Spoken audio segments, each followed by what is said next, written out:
다니엘서를 말씀을 보고 있는데요. 오늘은 다니엘 3장 말씀 통해서 압박하는 세상, 저항하는 성도란 제목 가지고 하나님 말씀 나누도록 하겠습니다. 1956년도에 미국의 기독교 명문 대학이죠. 휘튼 대학이라고 하는 그 대학교 수석 졸업을 한 짐 엘리엇이라고 하는 청년이 있었습니다. 신앙도 너무 신실하고 공부도 열심히 한 아주 잘생기고 멋진 청년이었습니다. 근데 그 대학 다닐 때 함께 기도를 했던 4명의 친구들이 있었습니다. 그 대학 다니면서 함께 기도하면서 우리가 졸업을 하게 되면 미국이나 이런 데 좋은 데 취업하는 것보다 하나님 나라를 위해서 복음이 한 번도 들어가지 않는 그 지역을 향해서 우리가 복음을 들고 가자, 이렇게 결심을 했습니다. 졸업을 하고 27살 되던 나이 때쯤에 5명이 함께 그 미국 밑으로 내려오면 남미의 에콰도르라고 하는 나라가 있습니다. 그 나라의 그 아우카 부족, 당시 이제 그 원주민이죠. 그들이 전혀 세상 사람들과 접촉이 없으니까 그들에게 복음을 들고 이제 가서 하나님 말씀을 증거하자, 이래서 비행기를 타고 떠나게 됩니다. 그래서 첩첩 산중 그 밀림 속으로 들어가서 그 아우카 부족으로 이제 들어가게 됩니다. 그런데 들어가지 얼마 지나지 않아서 그 아우카 부족과 맞닥뜨린 그 짐 엘리엇 일행은 말씀도 증거해보지 못한 채 그들이 던진 그 창에 맞아서 찔려서 순교를 하게 됩니다.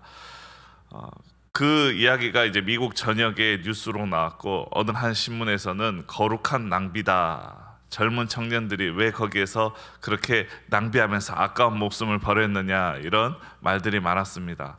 시간이 지나고 난 다음에 1년 후에 짐 엘리엇의 아내였던 엘리자베스가 다시 그곳을 들어가게 됩니다. 그러면서 5년 동안 그 아우카 부족의 사람들과 함께 이제 시간을 보내게 되는 것이죠. 근데 그 아우카 부족의 사람들은 남자만 이렇게 외부 사람을 이렇게 죽이는 그러한 전통이 있지, 여자는 건드리지 않는다라고 하는 그러한 전통이 있기 때문에 그 엘리자베스, 그 짐 엘리엇의 아내가 열심히 선교 활동 할 수 있었습니다. 5년이 지나고 이제 다른 선교지로 이동할 때 그 아우카 부족의 추장이 그 엘리자베스에게 물었습니다. 당신은 왜 5년 동안 우리를 간호해주고 이렇게 좋은 말씀도 전해주고 우리를 왜 이렇게 돌보았느냐라고 이야기했을 때 엘리자베스가 이렇게 얘기했죠. 당신들이 죽인 5년 전에 죽였던 사람 바로 제 남편이었습니다. 그러나 그 남편의 그 피 헛되이 되지 않기 위해서 제가 이곳에 와서 열심히 당신들을 섬겼습니다 라고 하는 그 내용, 영화 창끝이라고 하는 그 영화로 제작이 되어서 많은 감동을 주었습니다. 제가 왜 이 얘기를 하면서 이제 말씀을 시작하게 되냐면요, 우리가 코로나 때문에 지금 세계 선교가 많이 위축되어 있습니다. 근데 선교사님들의 간증을 들어보면, 우리 또 다음 주에 선교 주간이어서 우리 선교사님들 위해서 기도하는 시간도 있는데요, 선교사님들이 처음 복음이 증거되지 않는 그 지역으로 들어가게 될 때 큰 저항을 맞이하게 됩니다. 압박을 맞이하게 되는 것이죠. 그래서 대부분 초창기 선교사님들은 순교하거나 고문당하거나 매우 고생을 많이 한 것들을 우리가 들을 수가 있습니다. 근데 저는 좀 이상한 생각이 들었습니다. 선교사님들이 좋은 소식 들고 가잖아요. 복음 들고 가고, 또 육적으로는 먹을 것 들고 가고, 그들 살리기 위해서 가는데 그들 항상 저항하고 밀어내고 또 교회가 세워지지 못하도록 방해하는 일들이 비일비재하게 일어나게 되는 것입니다. 오늘 제목이 압박하는 세상입니다. 저는 이 제목을 보면서 순간 좀 생각을 하게 되었습니다. 교회는 왜 항상 세상으로부터 압박을 받아야 할까라고 하는 그러한 생각입니다. 한 번쯤 생각 안 해보셨습니까? 우리가 신앙생활 열심히 하고 있고 또 교회가 각 지역에 세워져서 세상을 위해서 정말 좋은 일을 많이 하는데 왜 교회는 항상 압박하고 핍박하고 박해하고 교회를 향해서 돌을 던질까? 지금 우리 코로나 시대를 살아가면서 저 교회 다닙니다, 세상에서 당당하게 이야기할 때 박수치고 좋아하는 사람들 그렇게 많지 않습니다. 저 교회 다니는 집사입니다, 저 장로입니다, 옛날에는 정말 훌륭한 분이시네요 라는 얘기들을 많이 들었지만 지금은 전혀 그렇지가 못합니다. 그러나 이것이 새삼스러운 일이 아니고 인류 역사상 교회 역사를 보면 교회는 항상 핍박 가운데 있었고 박해 가운데 있었고 항상 압박 속에 교회는 존재하고 있었다라고 하는 것입니다. 그런데 그러면 우리가 한번 생각을 해볼 필요가 있습니다. 교회가 세상에 잘못한 일이 있습니까? 교회는 세상을 잘못되게 한 일이 없습니다. 우리나라 역사를 봐도 그렇죠. 정말 미개한 나라 아니었습니까? 근데 교회 선교사님들이 와서 병원 짓고 학교 짓고 여성 인권을 위해서 일하고 그러면서 이 나라가 바뀌게 된 것입니다. 교회는 정말 이 나라의 보물과 같은 그러한 역할들을 한 것이죠. 그런데 아직도 세상 사람들은 교회를 없애지 못해서 안달이다라고 하는 것입니다. 지속적인 압박이 교회를 향해서 성도를 향해서 오고 있는 것이 사실이다라고 하는 것입니다. 제가 신학교 다닐 때 굉장히 감명 깊게 읽은 책이 있습니다. 존 폭스라고 하는 분이 쓰신 순교사화라고 하는 책입니다. 제가 좀체 눈물이 잘 없는 사람인데 도서관에서 그 책을 붙들고 눈물이 나서 주체를 할 수 없었던 기억이 납니다. 그 책은 이제 초대 교회 때부터 중세 시대까지 이제 복음 전하다가 순교하신 분들에 대한 내용을 담고 있습니다. 거기에 보면 그림으로도 이제 존 폭스가 그려가지고 책을 구성했는데 끔찍해서 볼 수 없는 그림들이 많이 있습니다. 어떤 분들은 사자밥이 되고 어떤 분들은 톱에 켜서 죽고 어떤 분들은 돌에 맞아 죽고 어떤 분들은 매달려서 죽고 어떤 분들은 창에 찔려 죽고 어떤 분들은 끓는 물에 들어가서 죽고 비참하게 그 신앙의 그 길을 갔던 분들이 그렇게 순교를 많이 당하게 되었다라고 하는 것입니다. 그러한 세상의 압박 속에서 그러나 그 압박 속에서 굴하지 않았던 우리 믿음의 선배들 때문에 그들의 피 때문에 지금 우리 내당교회가 있고 지금 우리가 있는 줄 믿습니다. 그래서 우리가 세상의 압박이 있어도요 우리가 오늘 말씀을 통해서 좀 믿음과 말씀과 기도로서 좀 저항력을 키우고 이 세상 가운데 나아갈 수 있는 우리 모든 성도님들 되기를 간절히 소망합니다. 예수님 말씀하셨습니다. 음부의 권세가 교회를 이기지 못하리라. 음부의 권세가 아무리 교회를 압박해도요 교회는 승리할 줄 믿습니다. 하나님의 나라가 승리하고요 하나님은 하나님의 백성들에게 권능을 주셔서 그 압박 또한 능히 이길 수 있는 힘을 우리에게 허락하실 줄 믿습니다. 그러면 왜 교회가 압박을 받을까? 오늘 에베소서 6장 12절 말씀 우리 함께 한번 읽어보도록 하겠습니다. 함께 읽겠습니다. 시작. 우리의 씨름은 혈과 육을 상대하는 것이 아니요 통치자들과 권세들과 이 어둠의 세상 주관자들과 하늘에 있는 악의 영들을 상대함이라. 자, 이 말씀을 통해서 우리가 알 수 있는 게 있습니다. 우리의 씨름이 있다. 싸움이 있다. 그 싸움은 한순간 끝나는 것이 아니라 우리가 죽을 때까지 계속 싸우는 싸움이라는 것입니다. 마귀는 교회를 해치려고 하고 하나님의 백성들은 그 교회를 사수하려고 하는 그 씨름이 지금도 계속되고 있다라고 하는 것입니다. 그러나 이 싸움은 사람과의 싸움이 아니고 환경과의 싸움이 아니고 배후에 악한 영이 있다라고 하는 것입니다. 그래서 우리가 영적인 눈을 떠서 예수 이름으로 승리하고 날마다 전진하고 그리고 저항력을 가지고 승리하는 우리가 되기를 소망합니다. 자, 요즘에는 신앙생활 하기가 너무 힘이 듭니다. 복음 전하기가 참 힘이 듭니다. 어떤 집사님이 그래요. 목사님, 저도 목회자 될까 봐 그랬어요. 왜냐하면 교회에서 이렇게 목사님들은 신앙생활 하는 것이 참 좋아 보이셨나 봐요. 세상에서는 신앙생활 하기가 더 힘든 그러한 시대를 살아가고 있습니다. 사실 저는 우리 성도님들을 존경합니다. 왜 존경하느냐? 우리 사역자들은 교회에서 있으니만 어찌 보면 온실 속에 있는 것이죠. 그러나 세상에서 치열하게 오늘 또 영적 싸움을 하시고 지금 이 자리에 와서 예배까지 드리시는 수요 말씀 사경회로 드리시는 우리 성도님들 너무 귀한 분들이시다라고 하는 것입니다. 신앙생활이 힘든 이유가 그것입니다. 싸움이 있기 때문에 그렇습니다. 압박이 있기 때문에 그렇습니다. 에이든 토저가 이런 말 했습니다. 신앙생활이 힘들지 않다는 것은 당신은 세상과 타협하며 살고 있을 가능성이 농후하다. 힘들어야 정상이다라고 하는 것이죠. 앞으로 나아가려고 할 때 끌어당기는 힘이 있기 때문에 힘들어야 정상입니다. 그러나 하나님이 힘 주실 줄 믿습니다. 오늘 다니엘서 말씀이 위로가 되기를 소망합니다. 오늘 말씀해 보니까요 느부갓네살 왕이 나옵니다. 느부갓네살. 그 왕이 오늘 명령을 하나 내리는데요. 이런 명령을 내립니다. 여봐라, 두라 평지라고 하는 곳에 큰 금신상을 하나 만들어라라고 이야기를 합니다. 이 금신상으로 말할 것 같으면 오늘 읽지는 않았지만요, 거기 말씀에 보면 60규빗이요 또 넓이는 3규빗이다라고 이렇게 나옵니다. 이 금신상으로 제가 그림 잘 못 그리지만 60규빗 정도가 되는 것은 한 27m 정도 되는 높이입니다. 27m면은 아파트 한 10에서 12층의 높이죠.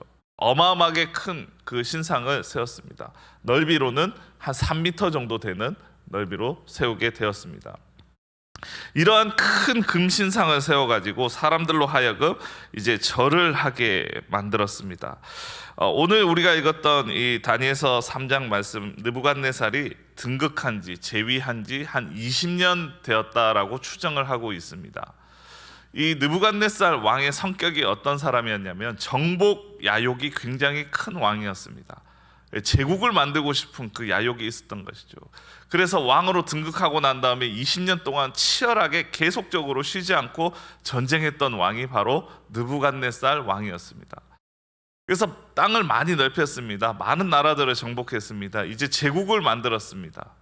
그리고 난 다음에 이제 20년쯤 되었을 때가 바로 다니엘 3장의 말씀이다라고 하는 것입니다.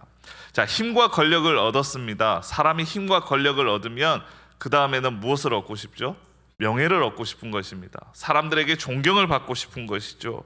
정복이 마무리가 되고 난 다음에 위대한 업적을 기르기 위해서 큰 금신상을 만들고 난 다음에 이것을 기념비로만 세웠으면은 큰 문제가 될 것이 없었습니다. 그러나 느부갓네살 왕은 사람들로 하여금 절하게 만들었다라고 하는 것입니다. 그것도 그 절을 강제로 하게 만들었다라고 하는 것이죠. 우리가 이 절한다라고 하는 것은 쉽게 생각할 문제가 아닙니다. 헬라어로는요 프로스쿠네오라고 하는 단어를 썼습니다. 단순히 인사로서의 절이 아니라 이 절을 할 때에 경배한다, 또 예배한다라고 하는 그러한 뜻을 가지고 있었다라고 하는 것입니다. 사람들로 하여금 이 금신상을 예배하게 만들고 금신상을 숭배하게 만들었다고 하는 것입니다. 우리는 왜 느부갓네살 왕이 이 금신상을 만들었을까 하는 것들을 조금 생각해 볼 필요가 있습니다. 첫 번째로는요, 그는 자기의 왕국이 영원하기를 원했습니다. 내가 이렇게 힘들게 세운 이 왕국 영원할 거야. 그러나 이 세상에 영원한 것이 있습니까? 영원한 제국이 없습니다. 우리가 역사를 봐도 그리스 제국, 로마 제국, 또 유명한 문명들 다 무너지게 되었습니다. 해가 지지 않는 나라, 또 로마 제국 다 무너지게 되었다라고 하는 것이죠. 하나님이 그 제국의 통치자들의 교만을 꺾으시는 것입니다. 이 세상에 어떠한 것도 영원하지 않다라고 하는 것을 하나님은 늘 알려주기를 원하시는 것입니다. 그래서 인간이 아무리 견고하게 세운 왕국이고 제국이다 할지라도 하나님 앞에 모래성과 같이 어느 순간에 하나님이 흩으시면 다 흩어지게 되는 줄 믿습니다. 그래서 우리 너무 왕국 의지하면 안 됩니다. 우리가 살고 있는 이 땅, 물론 우리가 사랑하고 해야 되지만 언젠가는 다 무너지게 되는 그러한 땅이다라고 하는 것입니다. 그리고 두 번째로는 느부갓네살 왕은 자신의 왕위가 영원하기를 바랬습니다. 내 권력, 내 왕자 영원히 지속돼야 돼. 금신상을 통해서 자기의 권력을 견고히 하게 되는 것이죠. 여기에 인간 죄성의 중심적인 죄가 나타나게 되는 것입니다.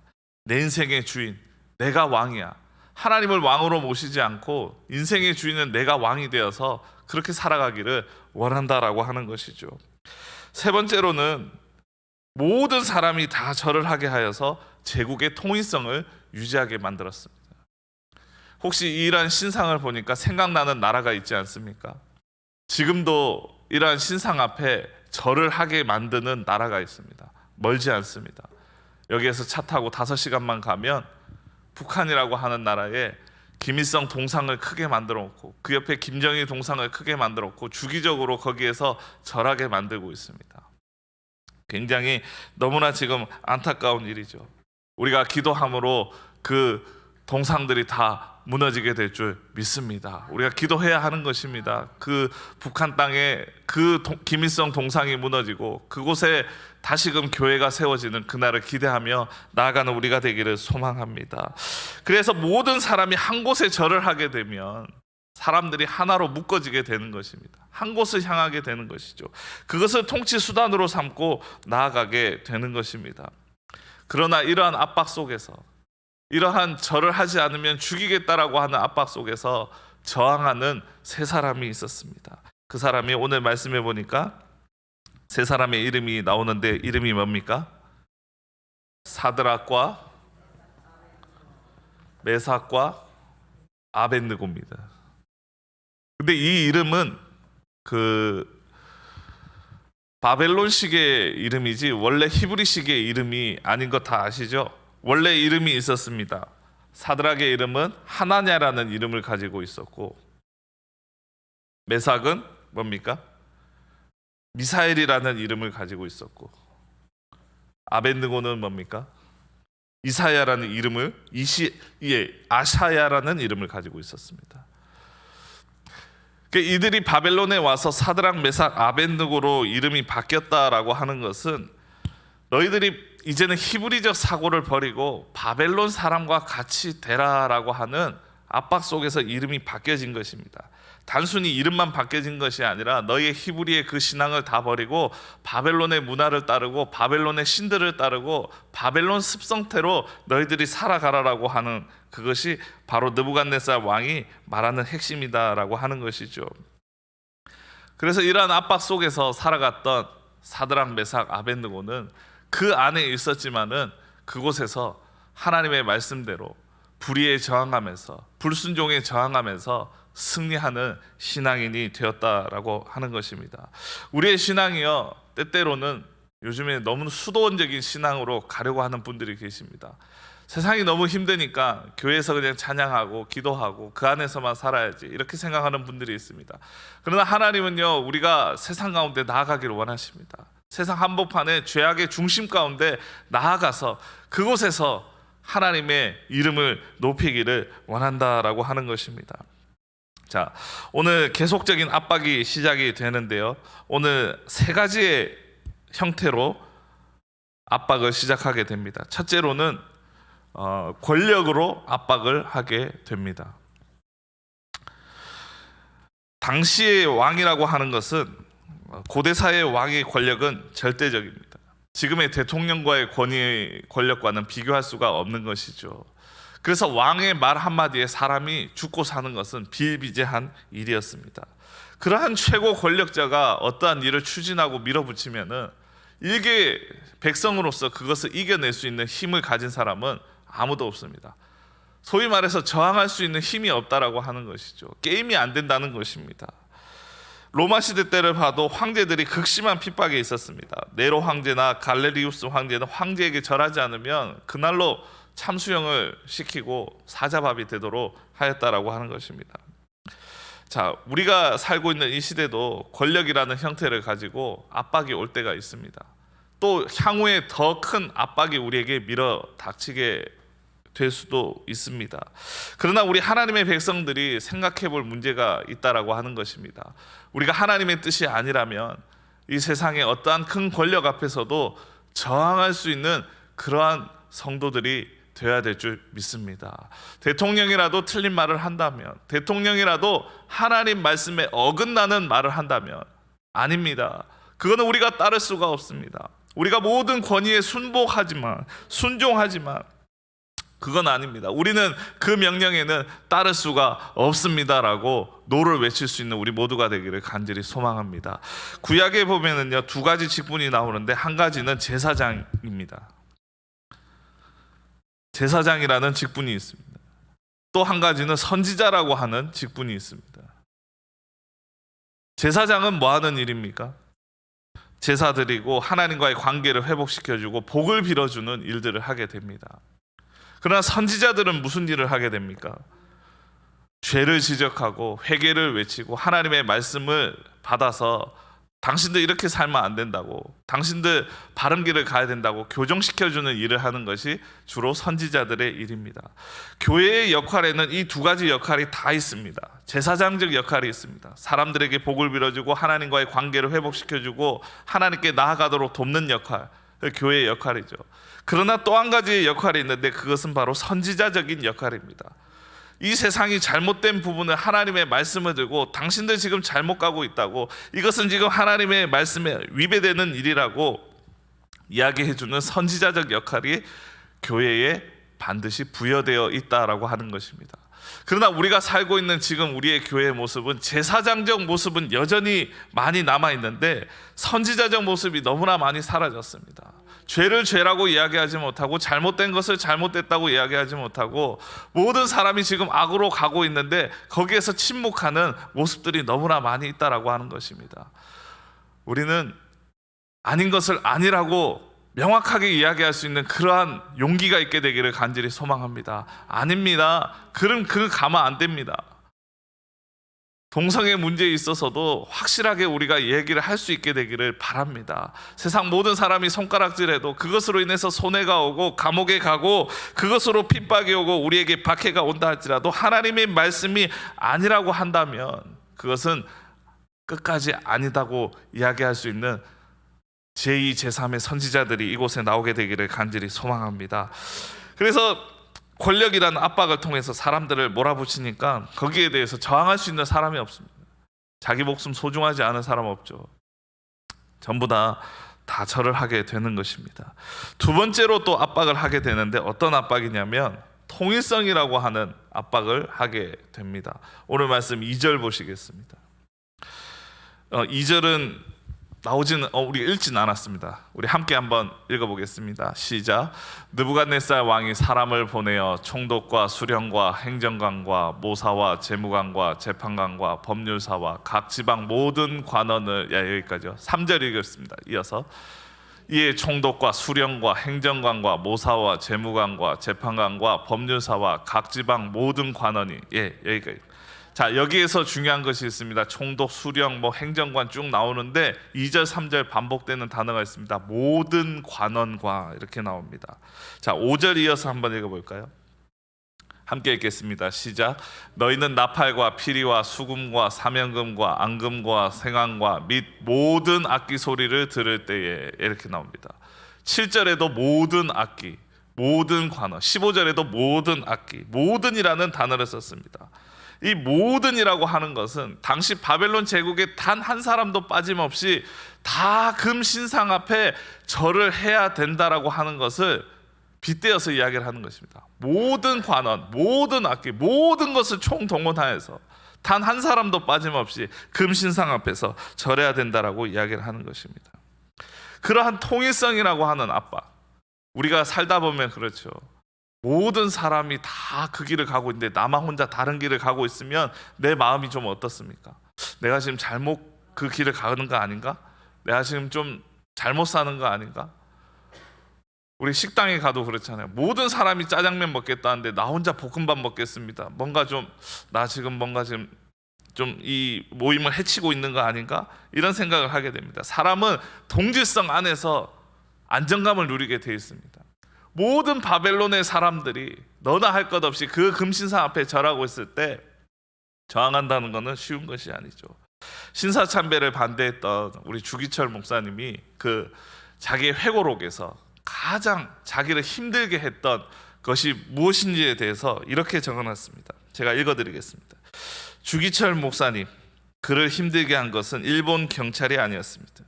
주기철 목사님, 그는 한국 교회 지도자로부터 엄청난 비난을 들었습니다. 이렇게 얘기를 했다는 거예요. 주기철 목사, 당신만 생각하지 마. 당신 때문에 교회가 다 죽어. 사람이 지혜롭게 해야지. 마음만 안 그러면 될 거 아니야. 그냥 고개 숙여. 잘난 척 하지 말고 고개 숙이라고. 당신만 믿음 있어? 나도 믿음 있다고. 주기철, 당신 교만한 사람이야. 고개 숙인다고 마음도 숙이나? 어쩔 수 없으니 그런 것이지. 이것이 당시 한국 교회의 모습이었다는 것입니다. 1938년도에 평양에서 그 노예에서 신사참배 가게를 했을 때 99.9%의 모든 목사님들이 신사참배는 국민의례와 같은 것이니까 우리가 이제 참배를 합시다 라고 결의를 했습니다. 그때 저 뒤에서 안 됩니다, 그거는 아닙니다, 절대로 그렇게 가서는 안 됩니다 라고 소리쳤던 한 사람이 있었으니 주기철 목사님입니다. 근데 그 주기철 목사님을 환호해주고 박수 쳐주고 격려해주고 응원해주고 당신 정말 믿음의 길을 간다고 진리의 길을 간다고 소리쳐서 응원해주는 사람보다는 대부분의 사람들이 그 당시에 손가락질했다는 거예요. 당신 교만한 사람이야, 당신만 지금 믿음 있는 척해, 이러면서 그렇게 손가락질했던 것이 그분의 마음을 가장 아프게 했다라고 하는 것입니다. 김해에 가면 저기 무척산 기도원이라고 있습니다. 제가 참 좋아하는 기도원인데 그 올라가기가 너무 힘이 들어서 잘 가지는 못합니다. 우리나라에서 유일하게 1시간을 등산을 해야 기도원이 나옵니다. 꼭 한번 가보시길 바랍니다. 1시간 등산하면 멋진 기도원이 하나 나오는데 그 기도원이 어떻게 설립됐느냐, 고신을 설립하셨던 한상동 목사님과 그 성도들이 신사참배를 반대해서 나라를 위해서 기도하기 위해서 무척산에 올라가서 이제 기도를 해서 만들어진 기도원이 바로 무척산 기도원입니다. 사람들이 그랬어요. 왜 저렇게 산에 올라가서 기도를 하느냐고. 그때 한상동 목사님이 그랬습니다. 사람들이 하도 신사참배 반대에 대해서 자기에게 태클을 거니까 조용한 곳에서 기도 처소를 찾다 보니까 그까지 올라가게 됐다고. 거기에 올라가게 되면 한상동 목사님이 기도했던 그 바위가 있습니다. 그 바위 위에서 기도를 하면서 얼마나 눈물이 났는지 모르겠습니다. 그 한상동 목사님도 그렇게 기도를 했다는 거예요. 모든 사람이 다 신사에 무릎 꿇을 때 신사에 무릎 꿇지 않는 몇 사람을 남겨두심에 참 감사합니다. 우리를 통하여서 하나님 촛대를 옮기지 마시고 이 한국교회가 다시금 살아나게 하여 주시옵소서. 그 바위 밑에서 절절하게 우셨다라고 하는 것입니다. 한국교회 모든 사람이 신사참배 찬성하고 있을 때 반대하는 그 사람 광신도의 취급을 받았습니다. 오늘 이 말씀도 마찬가지입니다. 사드락과 메삭과 아벳느고가 우리는 절하지 않겠습니다 라고 했을 때 사람들이 뭐라고 했겠습니까? 당신들 광신도야? 미쳤어? 죽으려고 환장했어? 이렇게 소리를 들었을 것입니다. 그러나 그들은 그러한 어마어마한 압박 속에서도 저항을 포기하지 않고 나아갔던 믿음의 우리의 선배인 줄 믿습니다. 우리의 인생의 좌표는요, 다수가 가는 길이 아닙니다. 말씀이 하라는 대로 걸어가는 것이 우리의 인생의 좌표가 될 줄 믿습니다. 다수가 가는 길을 생각 없이 따라가지 않게 되기를 간절히 소망합니다. 말씀에 순종하는 길이라면 그 길이 나 혼자 가는 길이라도 우리는 걸어갈 수 있는 우리 믿음의 백성들이 되기를 간절히 소망합니다. 세 번째로 또 압박이 오게 되는데요, 그 압박은 바로 신체적인 위협에 대한 압박입니다. 우리 19절 말씀을 한번 읽어보도록 하겠습니다. 함께 읽겠습니다. 시작. 느부갓네살이 분이 가득하여 사드락과 메삭과 아벳느고를 향하여 얼굴빛을 바꾸고 명령하여 이르되 그 풀무불을 뜨겁게 하기를 평소보다 7배나 뜨겁게 하라고. 일반적으로 이 용광로는 그 무엇인가를 녹일 때 800도에서 1000도의 온도를 유지한다고 합니다. 엄청나게 뜨거운 온도죠. 느부갓네살이 절을 안 하는 세 사람을 보고 화가 잔뜩 난 것입니다. 절을 안 하는 인간들이 있단 말이야. 불을 7배나 올려라. 그 당시로서의 기술로서는 최고로서 불을 올린 것입니다. 일반적으로 1000도라고 치면 7000도까지 올리게 된 것이죠. 신체적인 위협이 있습니다. 보기만 해도 무섭습니다. 이러한 압박 속에서도 그들은 저항력을 가지고 나아갔습니다. 오늘 말씀에 보면 그 붙들어 매고 이제 불 가운데로 던지고자 하는 그 군인들이 오히려 그 불에 타서 죽는 것들을 보게 되는 것이죠. 저는 이 말씀을 보면서 우리가 좀 기억해야 할 것이 있습니다. 지금은 우리가 이렇게 편안하게 예배드리고 편안하게 찬양을 하지만 훗날에 정말로 예배드리지 못하는 시간들이 오고 진정으로 압박이 온다면 그때 우리는 과연 이겨낼 수 있을까? 생명의 위협이 오고 우리의 가족이 위협당하고 재산이 몰수당할 때 그때도 우리가 예배의 자리를 지킬 수 있을 것인가? 우리 각자의 자신의 신앙을 돌아보시기를 바랍니다. 제가 옛날에 방글라데시 단기 선교로 가니까요, 신앙의 자유는 있습니다. 0.5%의 크리스찬들이 있는데 이슬람 과격 분자들 때문에 예배를 제대로 드리지를 못합니다.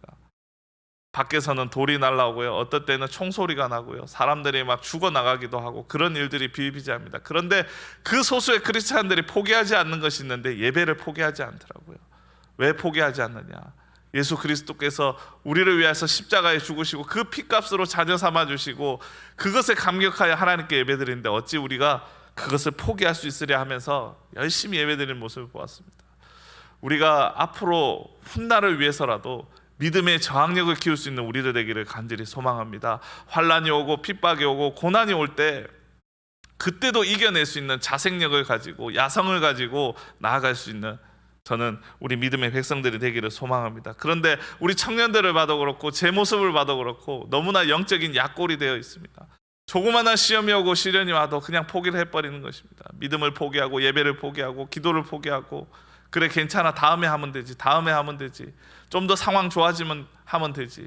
코로나 시기라서 우리가 비대면이라도 예배 열심히 드리시는 분들은 드리지만, 그래 좀 더 좋아지면 대면 예배 드릴 수 있을 때 그때 예배 드리면 되지, 상황만을 보는 사람들이 많이 있다라고 하는 것입니다. 우리는 지금부터 내 안에 저항력을 키울 수 있는 우리 모두가 되기를 간절히 소망합니다. 이기기 위해서는요, 우리는 우상이 아무것도 아니라고 하는 사실을 알아야 합니다. 오늘 3장 말씀해 보면요, 히브리어에 쿰이라고 하는 단어가 많이 있습니다. 쿰. 이 쿰이라고 하는 단어는 인간이 만들었다라고 하는 것입니다. 다니엘서에 이것이 반복되어서 기록된 이유는 그 큰 금신상이 아무 능력이 없다라고 하는 것을 이야기하고 있는 것입니다. 우리가 생각해 보십시오. 우리가 만들어낸 그 신, 우리가 만들어낸 어떤 상, 그것이 어떻게 우리를 인도할 수가 있겠습니까? 인간이 만든 것이 어떻게 인간보다 위대할 수가 있겠습니까? 우리는 거대한 신상, 화려한 그러한 모든 인간이 만들어낸 그 겉모습이 화려한 모든 그러한 우상들 다 태워 없어지는 그날을 위해서 계속 기도해야 될 줄 믿습니다. 우리가 가톨릭에 가보면요, 마리아 상이라고 이렇게 만들어 놓고 사람들이 기도합니다. 마음에 화가 날 때가 있습니다. 마리아 상이 뭐길래 저 상 앞에서 저렇게 기도를 하느냐. 우리가 대구에 있는 팔공산에 가면 갓바위 이런 뭐 상들이 있죠. 그 아무 도와줄 수도 없는데, 아무런 우리에게 능력도 아무것도 줄 수도 없는데 거기에서 절하는 우리 대구 시민들이 얼마나 많은지 모르겠습니다. 그 모든 신상들이 다 깨어질 줄 믿습니다. 사사기 6장에 보면 기드온의 별명이 있습니다. 기드온의 별명은 여룻바알이라는 뜻입니다. 여룻바알 무슨 뜻입니까? 바알과 싸우는 자라 이것입니다. 기드온의 아버지는 바알을 섬기는 자였죠. 바알 신상을 섬기는 자였습니다. 근데 기드온이 어느 날 가서 그 바알 신상을 다 깨트려 버렸습니다. 사람들이 깜짝 놀라죠. 아니, 바알 신상, 우리가 신처럼 섬기는 저 신상을 어떻게 깨트리냐. 근데 깨트려도 아무 일이 일어나지 않습니다. 어떠한 해도 받지 않게 된다라고 하는 것입니다. 우리가 하나님보다 세상을 두려워할 때가 있습니다. 사람이 만들어 놓은 것에 두려워 떨면서 하나님께 나아가지 못할 때가 있습니다. 우리 안에 그러한 우상들이 다 깨어지고 부서지는 그러한 은혜가 있게 되기를 간절히 소망합니다. 두 번째로는 하나님을 향한 온전한 믿음이 있어야 합니다. 느부갓네살은 여전히 내가 신이다, 내가 어떠한 신보다 강하다라고 이야기를 합니다. 그러나 오직 이 세상에 어떠한 것보다 강한 분은 하나님이신 줄 믿습니다. 우리가 그 하나님 믿고 있기에 이 세상에 어떠한 것이 압박이 들어와도 그 압박보다 훨씬 더 크신 힘을 가지신 분이 우리가 믿는 하나님이신 줄 믿습니다. 주기철 목사님 일화를 하나 더 하도록 하겠는데요, 훌륭한 목사님 옆에는 항상 귀한 사모님이 있는 것 같습니다. 주기철 목사님 감옥에서 고생하고 있을 때 사모님이 면회를 갔다고 합니다. 주기철 목사님이 이렇게 이야기합니다. 여보, 나 너무 힘들어, 어떻게 좀 빼줄 방안을 좀 찾아보시오, 이렇게 얘기를 했다는 거예요. 너무 고문이 힘들고 힘드니까. 근데 그 사모님이 이렇게 얘기를 했다는 거예요. 사람 앞에 굴복하면 하나님께 등지는 것이니 나약한 생각하지 마시고 잘 견디시기를 바랍니다. 그 한마디 하시고 가셨다는 거예요. 참 독한 사모님이다, 이런 생각이 들었습니다. 그 모진 고문과 옥고를 이겨내기 시작했다는 것입니다. 일제의 언제 끝날지 모르는 그 일본 제국 앞에, 그러나 주기철 목사님 더 큰 하나님 나라의 왕국을 바라보면서 절하지 아니하시고 나아갔다라고 하는 것입니다. 현대를 살아가는 우리에게 그러한 유혹은 없지만 지금 우리에게 절을 요구하는 것이 있습니다. 너 돈 앞에 절해라. 너 시간 앞에 절해라. 너 자신을 위해서 살아라. 이러한 것들로 인해서 하나님을 떠나게 만들고 절하게 만드는 그러한 유혹들이 얼마나 많은지 모르겠습니다. 지금 우리에게 나타난 신상은 어떤 것이 있을까요? 한 가지만 소개하자면 저는 만본의 신이라고 생각합니다. 돈 앞에 굴복하라. 하나님보다 돈이 더 중요하지 않느냐. 돈을 위해서라면 네 모든 것을 걸어라라고 하는 그러한 메시지들이 얼마나 많은지 모르겠습니다. 저는 제 인생에서 영향을 준 분이 몇 분 계신데 그 중에서 한 분을 소개하자면 제 고등학교 다닐 때 교회에 교회학교 선생님 한 분이 계셨습니다. 저는 지금도 그분을 잊지를 못합니다. 당시에 이제 제가 고등학교 다닐 때는 IMF 시대였는데요. 한날은 우리 교회학교 선생님 집사님이 이런 말씀을 하시는 거예요. 분반 이 공부를 하는데 오늘 내가 큰 계약건이 하나가 있는데 그 당시에 이제 건축사 사무실을 차렸습니다. 당시 건축에 이제 경기가 어려운데 자기 아는 분이 그 계약을 할 테니까 이제 자기가 살고 있는 그 지방으로 오라는 것이었습니다. 예배 시간이랑 겹치는 거예요. 고민을 했다는 것이죠. 내가 저 계약을 하러 오늘 교회를 빠지고 저기를 갈까? 아니면 그냥 계약을 포기하고 다른 사람이 하든지 하나님께 맡기고 예배를 갈까? 몇 천만 원이 왔다 갔다 하는 그 계약인데 포기를 하고 오늘 고등부 예배드리러 오셨다라고 하는 거예요. 저는 그 말을 듣고 깜짝 놀랐습니다. 아니 집사님, 선생님 그냥 그 계약하러 가시지 그랬어요. 제가 그 자리에서 그랬습니다. 그 계약하시고 다음 주에 우리에게 맛있는 거 피자 사주시면 되잖아요. 왜 그 계약 포기하셨어요? 왜 포기하셨어요? 지금 경기가 얼마나 어려운데. 근데 그 집사님의 이야기가 제 귓가에 아직도 울립니다. 어떤 이야기를 우리에게 해주셨냐면 한 번 타협하기 시작하면 나는 다시 일어설 수 없을 것 같아. 내가 사무실 차린 것도 하나님 은혜로 차렸는데 내가 지금 예배 안 드리고 그 계약하러 뛰쳐갔다면 내가 하나님 등지는 거야. 나 만몬의 신에 절하는 거야. 그러면서 그 계약을 되든 말든 다시 뭐 연락이 오든 말든 그렇게 계약을 포기하고 여기로 왔다는 것입니다. 근데 그 집사님의 삶이 어떻게 되었을까요? 그 IMF 어려운 가운데 건축사 사무실이 문 닫고 막 이렇게 부도나는 그 상황 속에서도 하나님이 계속적으로 그 사무실을 번창케 해주신 줄 믿습니다. 하나님이 도와주시고 하나님이 부어주시더라는, 하나님이 살려주시더라는 거예요. 하나님을 위해서 순종의 길 걸어갈 때요, 하나님 결코 내버려 두시지 아니하시는 것을 제가 보게 되었습니다.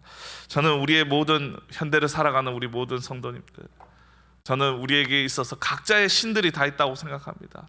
만몬의 신이 될 수 있고요, 가족의 신이 될 수 있고요, 어떤 분들은 자기 자신의 신이 될 수 있고요, 어떤 분들은 뭐 시간의 신이 될 수도 있고, 그런 모든 신 앞에서 굴복하지 말고 저항하여서 오직 하나님 앞에 절할 수 있는 우리 모두가 되기를 간절히 바랍니다. 그리하여서 믿음의 승리를 이루게 되기를 바랍니다. 하나님은 그 저항하는 자들과 함께 하십니다. 오늘 25절 말씀입니다. 25절 말씀 함께 읽도록 하겠습니다. 함께 읽겠습니다. 시작.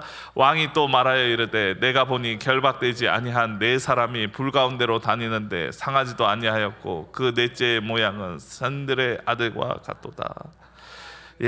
잘하는 말씀이죠. 이 네 번째 사람에 대한 해석이 여러 가지가 있지만 한 가지 해석으로 통일됩니다. 네 번째 사람, 결박되지 아니한 사람, 들어가지 않았지만 그들과 함께하고 있는 그 사람 누구입니까? 바로 하늘에서 오신 예수 그리스도다라고 하는 것입니다.